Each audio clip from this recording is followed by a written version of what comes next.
What exists beyond the ultimate boundary of the universe?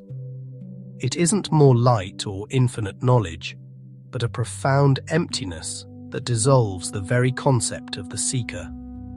By shattering the final brick in the cosmic wall, we move past spiritual completion into the absolute silence of the void. And what waits there is not what the mind expects. It is not a throne. It is not a crown. It is not the final reward given to a perfected self. It is the end of the one who was waiting to be rewarded. There is a secret hidden even inside the highest forms of spiritual longing. The seeker begins by wanting freedom from suffering, freedom from ignorance, freedom from fear, freedom from the prison of the world. But slowly, quietly, that longing can become another identity. The seeker becomes attached to being a seeker. The mystic becomes attached to being a mystic. The awakened one becomes attached to the image of awakening. This is the great illusion at its most refined. It is not the crude illusion of wealth, status, pleasure, or power. Those are easier to see. The final illusion is made of light. It appears sacred. It speaks in holy language. It surrounds itself with symbols of completion, fullness, ascension, divine knowledge, and cosmic belonging. It does not look like a prison because its walls are made of gold. And yet a golden cage is still a cage. A luminous identity is still an identity. A spiritual self is still a self.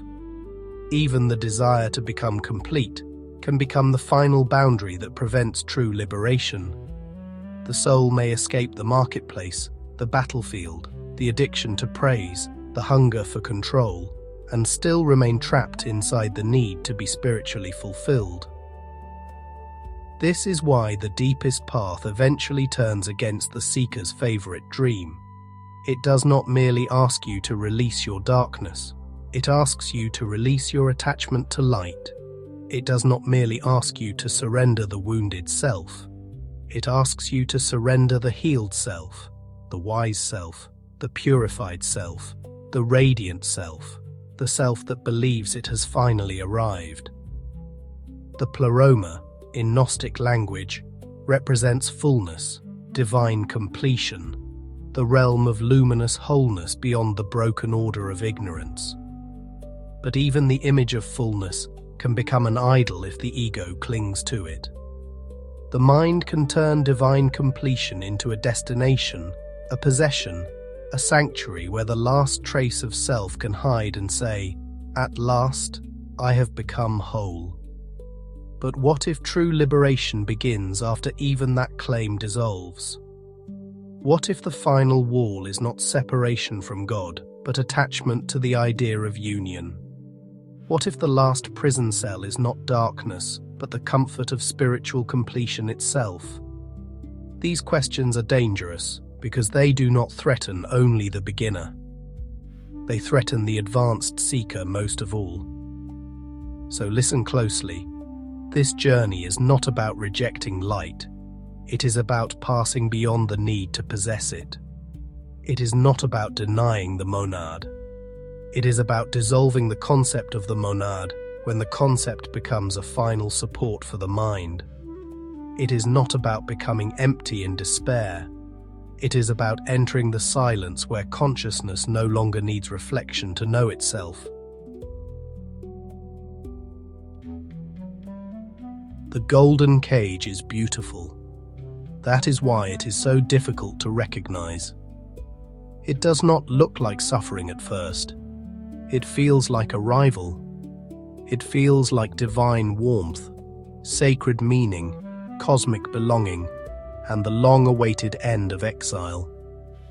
After years of confusion, pain, searching, and inner war, the soul touches fullness and believes the journey is complete. This fullness may appear as visions, bliss, unity, archetypal light, sacred geometry, divine presences, celestial order, or the overwhelming sense that everything has finally been placed into meaning. The fractured psyche feels healed. The abandoned heart feels held. The wandering seeker feels named by eternity. And for a time, this is merciful.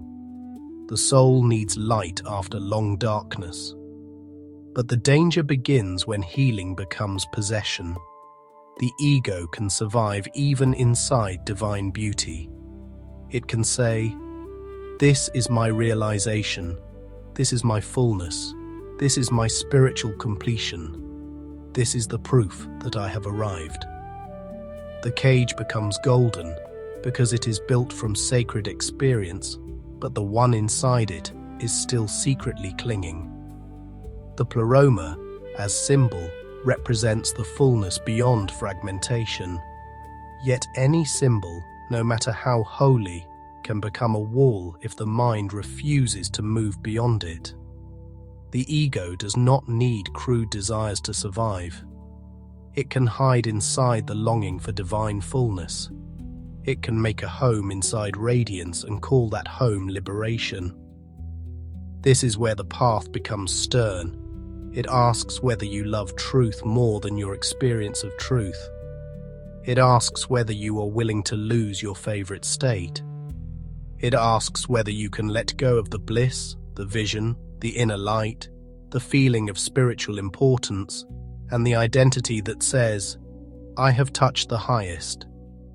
The human psyche clings to divine fullness because the unknown is terrifying. Fullness feels safe. Light feels safe.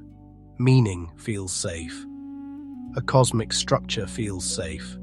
Even a spiritual map feels safe because it tells the seeker where they stand. But the final liberation does not give the ego a safe place to stand. It removes the need for standing. What is the difference between resting in light and clinging to light? What is the difference between receiving grace and owning grace? What is the difference between awakening and becoming someone who needs to be seen as awakened? These are not small questions. They are the questions that begin to crack the golden wall. The golden cage breaks only when the seeker realizes that completion itself can become a subtle form of fear. Fear of emptiness, fear of silence, fear of no longer having a spiritual image, fear of a freedom so total that even the one who wanted freedom cannot remain. And so the soul is invited forward, beyond beauty, beyond fullness, beyond the last radiant prison. Fullness becomes a prison when the self uses it to avoid the void. The ego may grow tired of worldly hunger, but it still wants to be fed. If it no longer feeds on praise, it may feed on mystical certainty. If it no longer feeds on possessions, it may feed on spiritual identity. If it no longer feeds on dominance, it may feed on being secretly advanced. This is why spiritual completion can become static. The seeker reaches a beautiful inner state and then begins to defend it. They stop moving. They stop questioning. They stop being dissolved. They begin protecting the sacred image they have constructed. The experience that once opened the path becomes the wall that closes it. Divine fullness is not the enemy. Attachment to divine fullness is the enemy. Light is not the prison. The one who clings to light is the prison. The pleroma is not the trap in itself. The trap is the subtle ego that says, "This fullness belongs to me. This proves me. This completes my story." There is a strange comfort in believing the journey has ended. The mind loves finality. It wants a last answer, a finished map, a completed identity, a metaphysical home where uncertainty can no longer reach it. But truth is not required to obey the mind's hunger for closure. The real does not become smaller, so the ego can feel secure. The final boundary of consciousness is often built from the seeker's most sacred achievements. The insights they are proud of, the states they return to, the doctrines that gave them certainty, the images of God, source, monad, fullness and enlightenment that once liberated them from smaller prisons but now must themselves be released. This does not mean the earlier stages were false. A ladder is not false because one eventually steps beyond it. A medicine is not false because the body no longer needs it. A map is not false because the traveler reaches a land where maps dissolve. The problem is not the tool. The problem is worshipping the tool after it has served its purpose. At the edge of the golden cage, the seeker feels grief. Not ordinary grief, but sacred grief. The grief of surrendering the most beautiful thing they have ever known. The grief of releasing the light that carried them. The grief of understanding that even the highest spiritual comfort cannot be allowed to replace truth. And here the hidden reveal begins to take shape. Beyond the wall is not a higher throne of light. Beyond the wall is the silence that existed before light was named. The soul does not move forward by gaining a greater fullness. It moves forward by releasing the need to be full at all. The identity of the adept is one of the most subtle masks the ego can wear. It is refined, disciplined, knowledgeable, radiant, and often sincere. It has practiced. It has suffered. It has seen things others have not seen. It has touched states that feel impossible to explain. And because of this, it becomes very difficult to question. The beginner's ego is easy to identify. It wants attention, pleasure, control, validation, and superiority. But the adept's ego has learned sacred language. It can speak of emptiness while defending its image. It can speak of compassion while secretly judging. It can speak of unity while needing to be spiritually unique. It can speak of surrender while clinging to being the one who surrendered. This is not a condemnation. It is a warning born of compassion. The spiritual achiever is often built from real pain and real devotion. It has endured nights of the soul. It has sacrificed illusions. It has crawled through darkness and glimpsed radiance. But even real progress can become identity if it is claimed too tightly. The adept begins to believe in the subtle story of arrival. I understand now. I see what others do not. I have reached the deeper teaching. I have passed through the lower illusions. These thoughts may never be spoken aloud, but they can move quietly beneath the surface, shaping posture, perception, and relationship. This is why the final barrier is so emotionally intense. It asks the seeker to surrender not failure, but achievement. Not shame, but spiritual dignity. Not ignorance, but wisdom as possession. Not darkness, but the radiant self-image that became the last shelter of separation. Who are you without your spiritual history? Who are you without the states you have touched? Who are you without the wisdom you believe you carry? Who are you when no one knows how far you have come? If these questions cause pain, they are already working. The adept must eventually become simple again. Not ignorant, not regressed, not childish, but undefended. The path must strip away the need to be anything at all, even spiritually advanced. There is a purity in this that no performance can imitate. The soul returns to nakedness, and nakedness becomes the doorway. When the identity of the adept dissolves, knowledge becomes humble. Power becomes quiet. Compassion becomes less theatrical. Silence becomes less possessed. The seeker no longer needs to stand above others because the one who needed height has begun to vanish. This is not humiliation. It is liberation from the last costume. The spiritual achiever believes enlightenment is something to attain and keep. It imagines awakening as a summit where the self finally stands victorious above confusion. It turns the path into a mountain, the teachings into tools, the practices into credentials, and realization into a trophy. It may speak beautifully about surrender, but secretly, it still wants to win. This achiever can be disciplined, intelligent, sincere, and devoted. That is what makes it dangerous.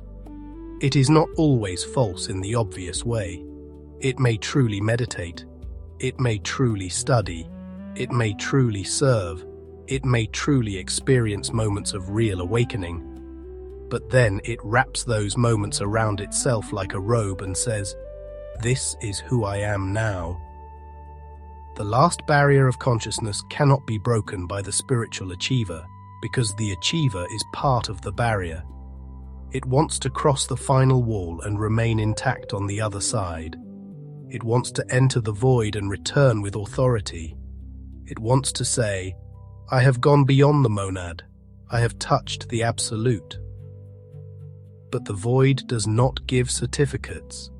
The void has no interest in the one who collects experiences. It does not reward the self for having refined preferences. It does not preserve the identity that wants to be known as liberated. The void receives only what has stopped bargaining. It opens only when the achiever no longer tries to survive the crossing. This is why external validation from the monad must be released.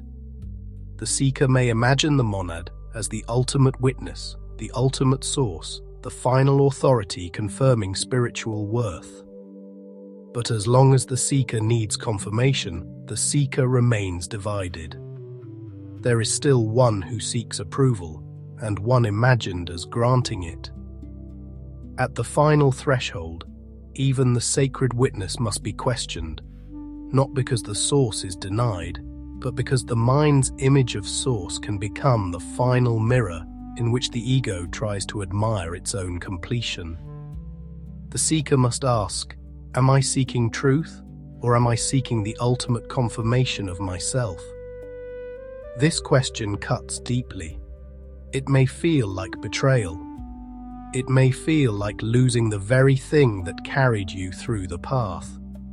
But the path was never meant to glorify the seeker. It was meant to free consciousness from the need to be glorified. True realization does not crown the spiritual achiever. It ends the demand for a crown. When the spiritual achiever disappears, what remains is not failure. What remains is innocence after knowledge, humility after power, simplicity after cosmic complexity. A silent being who no longer needs to be completed by light, praised by darkness, named by doctrine, or reflected by any external authority. This is where the wall begins to crack. Conceptual light is light the mind can hold. It is the image of divinity, the symbol of enlightenment, the map of the pleroma, the idea of the monad, the sacred architecture of spiritual meaning. It can guide, heal, inspire, and awaken. But it is still conceptual if the mind is using it as an object. High vibrational imagery can become intoxicating. Golden spheres, celestial hierarchies, radiant beings, sacred geometry, ascension codes, luminous realms, archetypal visions, and divine structures can open the imagination toward mystery. But they can also become substitutes for the mystery itself.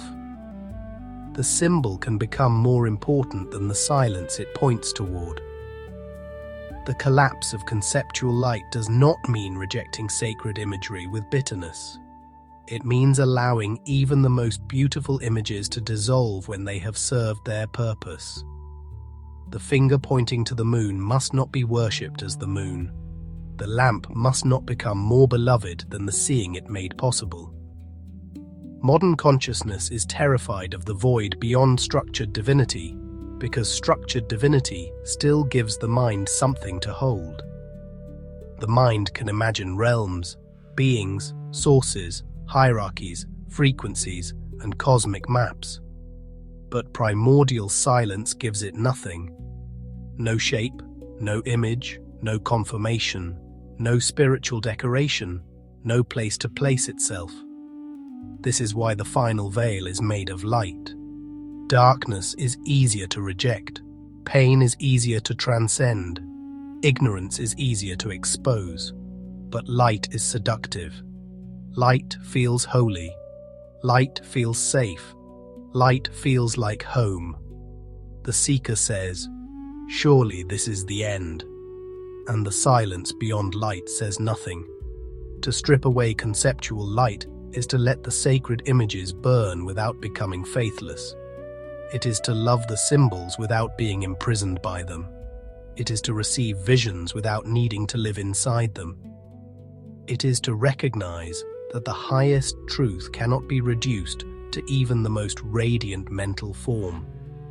What happens when the golden imagery falls away? What happens when the inner temple empties? What happens when the divine face disappears, the cosmic map dissolves, the sacred geometry fades, and the soul cannot find anything left to name? The ego calls this loss. The deeper consciousness calls it the beginning of the real. Beyond conceptual light, there is a silence that is not opposed to light. It is prior to light and darkness. It is not empty because it lacks meaning. It is empty because no concept can contain it. This is the silence we approach now, trembling, because the mind knows it cannot carry its trophies across the threshold. The void terrifies the soul because the soul has been taught to confuse absence with abandonment. It has been wounded by emptiness before. Empty rooms, empty hands, empty promises, empty love, empty prayers. So when the path speaks of emptiness, something ancient in the heart may recoil. It fears being erased. It fears being left alone in the dark. But the primordial void is not emotional abandonment. It is not the cold emptiness of neglect. It is not the numbness of trauma. It is not the dead space left behind by despair. The sacred void is the absence of false structure. It is what remains when illusions no longer crowd the field of being. Still, the fear is real. When the seeker approaches the void beyond spiritual completion, the psyche may panic. It has surrendered many things, but it still wants a final refuge. It wants the monad to remain as a cosmic parent. It wants the pleroma to remain as a home. It wants light to remain as proof that everything is safe. The void removes proof. This is why it feels like death. It does not argue. It does not comfort the mind with explanations. It does not offer the seeker a new image quickly enough to calm the nervous system. It simply opens, silent and immense, and waits for every false support to fall. Psychological vertigo begins when the last pillar of spiritual authority trembles. The seeker no longer knows where to place devotion, where to place identity, where to place certainty. The old world is gone. The luminous world is no longer enough. The final map burns. The soul stands without coordinates. And then a question rises from the emptiness. Can you exist without being reflected? Can you be without a cosmic mirror telling you what you are? Can you trust the real when it offers no image? Can you release even the need to know that you are free? This is not cruelty. This is the last mercy. As long as consciousness needs reflection, it remains subtly dependent. As long as it needs to see itself as completed, it remains bound to an image. As long as it needs divine confirmation, it remains split between the one seeking and the authority imagined beyond it. The void terrifies only what cannot enter it. The false self cannot enter. The spiritual achiever cannot enter. The collector of light cannot enter. The one who needs to be complete cannot enter. But what you truly are does not enter the void as a stranger. It recognizes the void as the silence beneath every name it ever wore. The vanishing of the monad is not the destruction of the source. It is the dissolution of the mind's final concept of source. This distinction matters. The path is not saying there is no sacred origin, no divine mystery, no primordial unity. It is saying that whatever the mind grasps as monad is still not the unconditioned real. The monad as symbol is powerful. It points to unity before division, source before form, the first principle before multiplicity. It gives the seeker a way to turn away from false gods and toward the hidden origin beyond illusion. But at the final threshold, even this symbol must be surrendered. The mind wants the monad to remain as the last great object, the highest object, the purest object, the original object, but still something it can name, approach, contemplate, and receive validation from. Yet, the real cannot remain an object without preserving the subject who stands apart from it. This is the final duality. Creator and created, source and seeker, monad and soul, light and receiver of light. These distinctions may be sacred and useful along the way, but the absolute cannot be entered while the last division remains untouched. The final boundary collapses when even the difference between the one seeking source and source itself dissolves into silence. To move beyond the monad does not mean surpassing God in arrogance. It means moving beyond the mind's need to hold God as an idea. It means the concept vanishes so that unconditioned being can no longer be reduced to a relationship between two. There is no longer the seeker reaching toward the monad. There is no longer the monad imagined as elsewhere. This produces profound vertigo. The final spiritual authority falls away, not because truth has vanished, but because truth no longer appears as something outside consciousness. The mind may feel orphaned, the soul may feel naked, but beneath this trembling, a deeper stillness begins to reveal itself. What remains when even the source symbol dissolves? What remains when the highest name is released? What remains when the final light no longer stands before you? No answer can be given that does not become another concept. The only honest response is silence, and this is the reveal hidden from the beginning. Beyond the ultimate boundary of the universe is not another universe. Beyond the highest light is not a brighter light. Beyond the monad as concept is not a greater object. What remains is primordial, unconditioned consciousness. So still it does not need to announce itself as divine. Sovereign consciousness requires no mirror to exist. It does not need the world to approve it, the heavens to confirm it, the mind to define it, or the spiritual path to decorate it.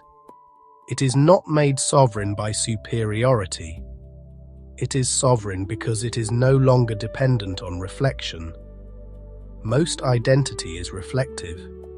We become what others praise, what others wound, what culture names, what memory repeats, what fear protects, what desire pursues, what spiritual systems promise.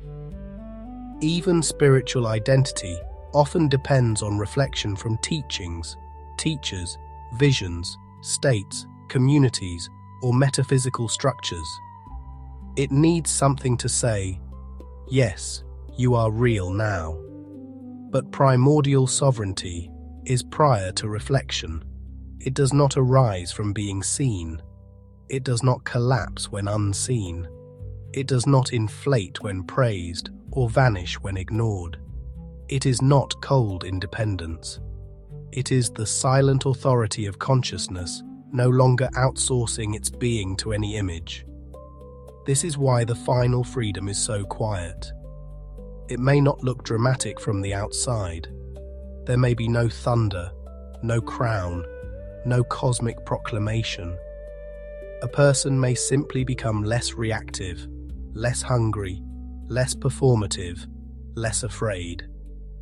Their presence becomes clean because it no longer demands constant confirmation. To embody this in the modern world requires fierce simplicity. The world will continue offering mirrors, screens, opinions, praise, outrage, comparison, spiritual branding, social identity, collective fear, and endless invitations to become someone again. Every day, the final wall tries to rebuild itself through attention. The practice is not to reject life. It is to operate without becoming reflected into identity again. Speak, but do not become the speaker. Serve, but do not become the savior. Create, but do not become the creator image. Love, but do not possess the role of lover. Led, but do not turn leadership into selfhood. Absolute stillness must be carried into motion. This is the paradox of living awakening. The body moves, but the center does not become contracted. Words arise, but silence remains unbroken beneath them. Choices happen, but the old claimant does not need to seize ownership. Life continues, but the wall is no longer being built from every experience. Sovereign consciousness is not above humanity. It is deeply human without being trapped by human identity. It can weep, laugh, work, grieve, love, and act. But beneath all movement is the unconditioned stillness that requires no witness. This is not escape from the world. It is freedom from being manufactured by it. The final wall was never merely outside consciousness. It was the desire to reach, possess, complete, define, and preserve consciousness as something.